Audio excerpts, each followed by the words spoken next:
शांति। आज 15 अक्टूबर 2021 की बाबा की मुरली। मीठे बच्चे, कर्म करते स्वयं को आशिक समझ एक माशूक को याद करो। याद से ही तुम पावन दुनिया में जाएंगे। प्रश्न: महाभारत लड़ाई के समय पर तुम बच्चों को बाप कौन सा हुक्म व फरमान मिला हुआ है? महाभारत लड़ाई के समय तुम बच्चों को बाप का कौन सा हुक्म, आज्ञा व फरमान मिला हुआ है? उत्तर: बच्चे, बाप का हुक्म व फरमान है, देही अभिमानी बनो। सबको संदेश दो कि अब बाप और राजधानी को याद करो, अपनी चलन को सुधारो, बहुत बहुत मीठे बनो, कोई को दुख मत दो, याद में रहने की आदत डालो और सवदर्शन चक्रधारी बनो, कदम आगे बढ़ाने का पुरुषार्थ करो। ओम शांति। बच्चे बैठे हैं बाप की याद में। ऐसा तो कोई सत्संग नहीं जहाँ कोई बैठे और कहे कि सब बच्चे बैठे हैं बाप की याद में। यह एक ही स्थान है। बच्चे जानते हैं, बाबा ने डायरेक्शन दिया है कि जब तक जीते रहो तब तक बाप को याद करते रहो। यह पारलौकिक बाप ही कहते हैं। हे बच्चों, सब बच्चे सुन रहे हैं। न सिर्फ तुम बच्चे परंतु सभी को कहते हैं, बच्चे बाप की याद में रहो तो तुम्हारे जन्म जन्मांतर के जो पाप हैं, जिनके कारण कट चढ़ी हुई है, वह सब निकल जाएगी और तुम्हारी आत्मा सतो प्रधान बन जाएगी। तुम्हारी आत्मा असूल थी ही सतो प्रधान, फिर पाठ बजाते बजाते तमो प्रधान बन गई है। यह महावाक्य सिवाय बाप के कोई कह न सके। लौकिक बाप करके 2-4 बच्चे होंगे, उन्हों को कहेंगे राम राम कहो या पतित पावन सीताराम कहो, अथवा कहेंगे श्री कृष्ण को याद करो। ऐसे नहीं कहेंगे, हे बच्चों, ऐसे नहीं कहेंगे, हे बच्चों, अब मुझ बाप को याद करो, बाप तो घर में है, याद करने की बात ही नहीं। यह बेहद का बाप कहते हैं। जीव की आत्माओं को आत्माएं ही बाप के सामने बैठी हुई है। आत्माओं का बाप एक ही बार आते हैं। 5000 वर्ष बाद आत्माएं और परमात्मा मिलते हैं। बाप कहते हैं, मैं कलप कलप आकर ये पाठ पढ़ाता हूँ। हे बच्चों, तुम मुझे याद करते आए हो। हे पतित पावन, आओ, मैं आता हूँ जरूर, नहीं तो याद कहाँ तक करते रहेंगे। लिमिट तो जरूर होगी ना। मनुष्यों को यह पता नहीं है कि कलयुग की लिमिट कब पूरी होती है। यह भी बाप को ही बताना पड़े। बाप बिगर तो कोई कहेंगे नहीं कि हे बच्चे मुझे याद करो। मुख्य है ही याद की बात। रचना के चक्र को भी याद करना बड़ी बात नहीं है। सिर्फ बाप को याद करने में मेहनत लगती है। बाप कहते हैं, आधा कल्प है भक्ति मार्ग, आधा कल्प है ज्ञान मार्ग। ज्ञान की प्रारब्ध तुमने आधा कल्प पाई है, फिर आधा कल्प भक्ति की प्रारब्ध, वह है सुख की प्रारब्ध, वह है दुख की प्रारब्ध। दुख और सुख का खेल बना हुआ है। नई दुनिया में सुख, पुरानी दुनिया में दुख। मनुष्यों को इन बातों का कुछ भी पता नहीं है। कहते भी हैं, हमारे दुख हरो सुख दो। आधा कल्प रावण राज्य चलना है, यह भी किसी को पता नहीं है। सिवाय बाप के और कोई दुख मिटा नहीं सकता।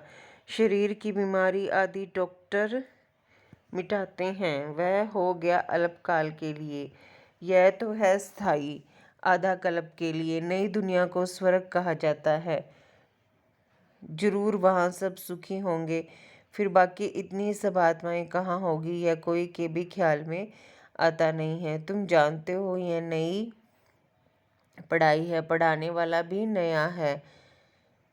भगवानों, आज मैं तुमको राजाओं का भी राजा बनाता हूँ। यह भी बरोबर है कि सतयुग में एक ही धर्म होता है तो जरूर बाकी सब विनाश हो जाएंगे। नई दुनिया और पुरानी दुनिया किसको कहा जाता है? सतयुग में कौन रहते हैं, यह भी अभी तुम जानते हो। सतयुग में एक आदि सनातन देवी देवता धर्म का राज्य था। कल की तो बात है, ये कहानी है 5000 वर्ष की। बाप बताते हैं 5000 वर्ष पहले भारत में इन देवी देवताओं का राज्य था।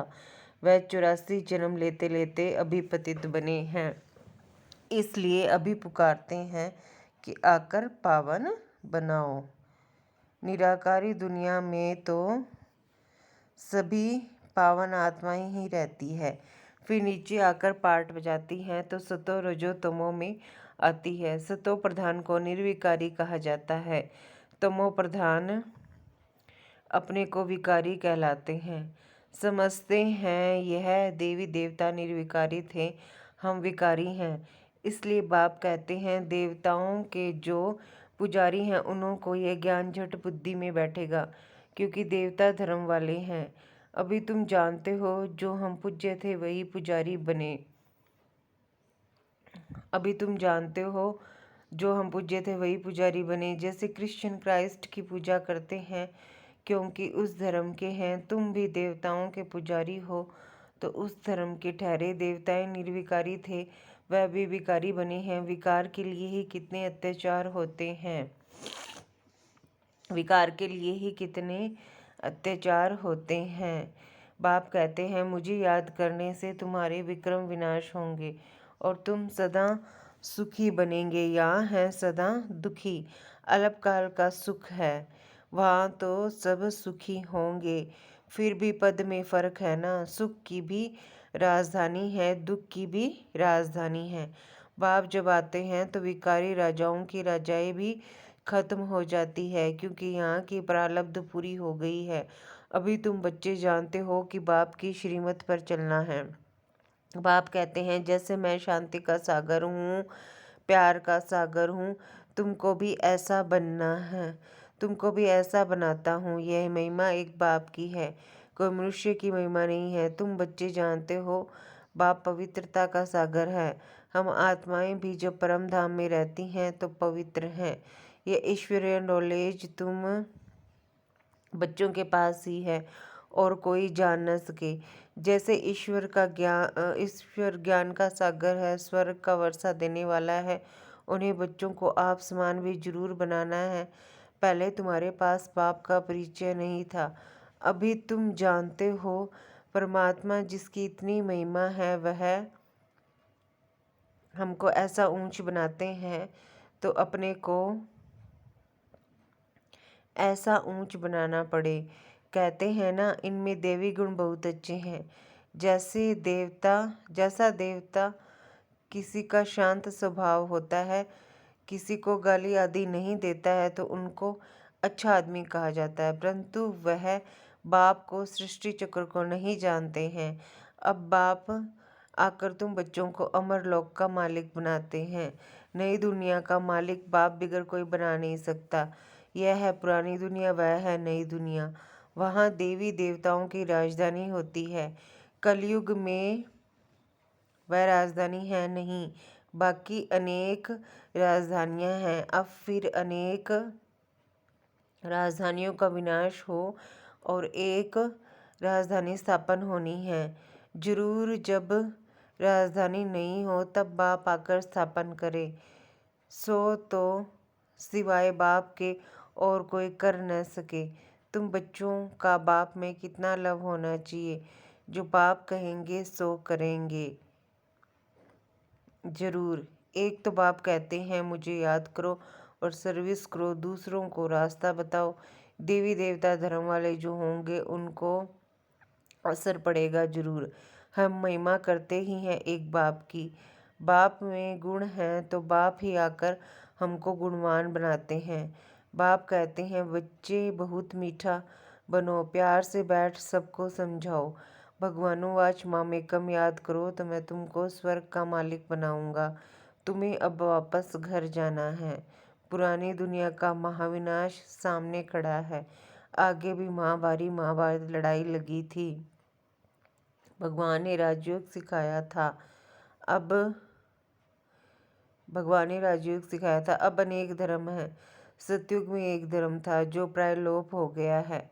अब बाप आकर अनेक धर्मों का विनाश कर एक धर्म की स्थापना करते हैं। बाप समझाते हैं मैं ये यज्ञ रचता हूँ, अमरपुरी जाने के लिए तुमको अमर कथा सुनाता हूँ। अमरलोक जाना है तो मृत्युलोक का जरूर विनाश होना है। बाप है ही नई दुनिया का रचयिता, तो बाप को जरूर यहाँ ही आना पड़े। अब तो विनाश ज्वाला सामने खड़ी है, फिर समझेंगे तो आप सच कहते हो। बरोबर यह वही महाभारत लड़ाई है। यह नामी ग्रामी है तो जरूर इसमें भगवान भी है। भगवान कैसे आता है यह तो तुम बता सकते हो। तुम सबको बताओ कि हमको तो डायरेक्ट भगवान समझाते हैं। वह कहते हैं तुम मुझे याद करो। सतयुग में तो सभी सतो प्रधान है, अभी तमो प्रधान है। अब फिर सतो प्रधान बनो, तभी मुक्ति जीवन मुक्ति में जाओ। तब मुक्ति जीवन मुक्ति में जाओ। बाप कहते हैं सिर्फ मेरी याद से ही तुम सतो प्रधान बन सतो प्रधान दुनिया का मालिक बन जाएंगे। हम रूहानी पंडे हैं, यात्रा करते हैं मन मना भव की। बाप आकर ब्राह्मण धर्म, सूर्यवंशी चंद्रवंशी धर्म स्थापन करते हैं। बाप कहते हैं मुझे याद नहीं करेंगे तो जन्म जन्मांतर के पापों का बोझा उतरेगा नहीं। यह बड़े ते बड़ा फुरना है। कर्म करते धंधा करते मेरे आशिक मुझ माशुक को याद करो। हर एक को अपनी पूरी संभाल करनी है। बाप को याद करो, कोई पतित काम नहीं करो। घर घर में बाप का संदेश देते रहो कि भारत स्वर्ग था, लक्ष्मी नारायण का राज्य था, अभी नरक है। नरक के विनाश के लिए यह वही महाभारत लड़ाई है। अब देही अभिमानी बनो।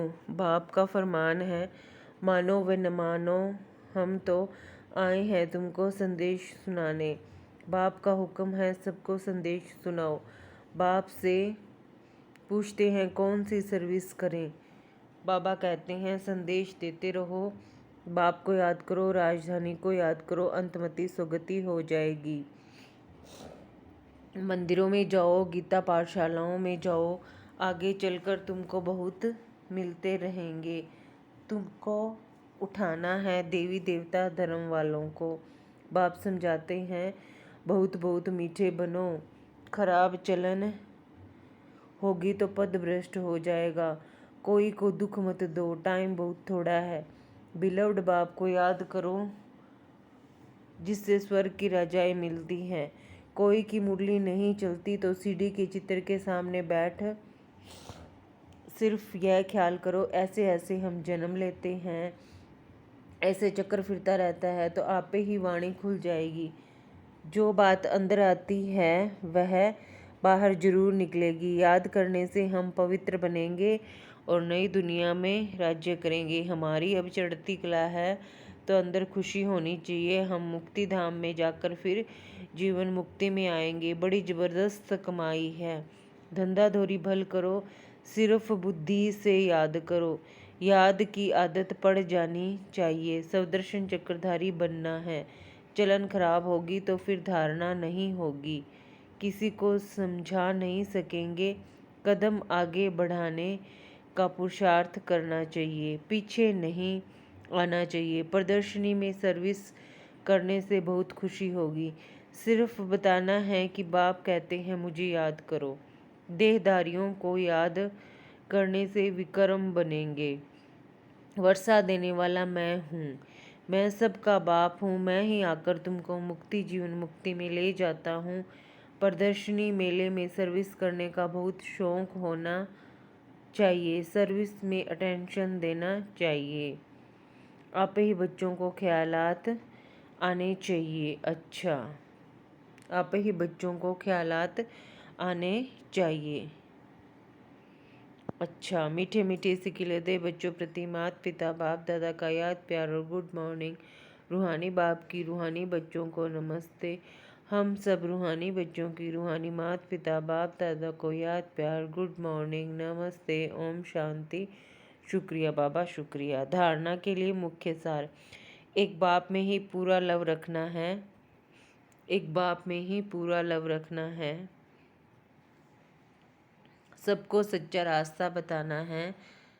धंधा आदि करते अपनी पूरी संभाल करनी है। एक की ही याद में रहना है। सर्विस करने का बहुत शौक रखना है। अपनी चलन को सुधारना है। सवदर्शन चक्रधारी बनना है। वरदान है, करण करावन हार की स्मृति द्वारा सहज योग का अनुभव करने वाले सफलता मूर्त भव। करण करावन हार की स्मृति द्वारा सहज योग का अनुभव करने वाले सफलता मूर्त भव। कोई भी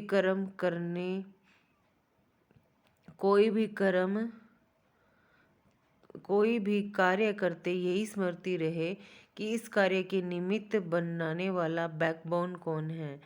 बिना बैकबोन के कोई भी कर्म में सफलता नहीं मिल सकती।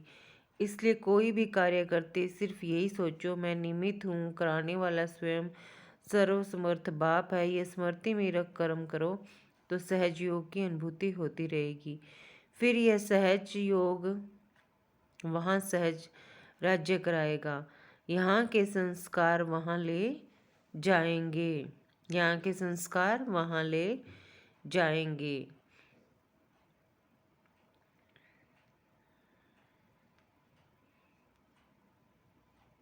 स्लोगन है, इच्छाएं परछाई के समान है। आप पीठ कर दो तो पीछे पीछे आएंगी। इच्छाएं परछाई के समान है। आप पीठ कर दो तो पीछे पीछे आएंगी। अच्छा, ओम शांति।